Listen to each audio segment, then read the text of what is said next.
আমার বাবা একজন মুক্তিযোদ্ধা, উনি ২ নং সেক্টরে যুদ্ধ করেছিলেন। আমি মুক্তিযোদ্ধার সন্তান, কিন্তু আমি যতদূর জানি যে বাংলাদেশ সরকার যথেষ্ট সুযোগ সুবিধা আমার বাবাকে দিচ্ছে, আমার ফ্যামিলিকে দিচ্ছে। বাবা প্রতি মাসে ২০,০০০ টাকা ভাতা পাচ্ছে, এটাও একজন সরকারি চাকরিজীবীর বেতনের চাইতে কোনো অংশে কম না। সেখানে আমার প্রয়োজন নেই তো যে আমি অন্য একজনের চাকরির সুযোগটা নষ্ট করার। আমি আমার বাবার বেতন থেকে আমি যেটুকু সুবিধা পাচ্ছি, আমি পড়াশোনা করতেছি, আমি পড়াশোনা করে আমি আমার মেধা দিয়ে বাকিটা যেতে চাই। আমার বাবা আমার জন্য করেছে, আমাকে করতে হবে আমার ছেলে সন্তানের জন্য। আমার ছেলে সন্তান আমার বাবার সুবিধা নিক বা আমি সুবিধা নেই, সেটা আমি চাচ্ছি না। এই দেশ সবার দেশ, সবারই অধিকার আছে, বিশেষ করে যারা মেধাবী। প্রতিনিয়ত আমরা দেখি, আমি হলে থাকি, ঢাকা ইউনিভার্সিটি স্টুডেন্ট, আমি দেখি যে আমার ভাইয়েরা কি পরিমাণে কষ্ট করতেছে, আমার সিনিয়র জুনিয়র বেসমেটরা প্রতিনিয়ত কি পরিমাণ কষ্ট করতেছে একটা চাকরির জন্য।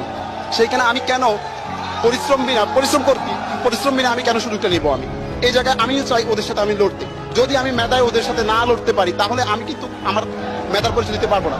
যোগ্য না, তাও আমি যোগ্য না।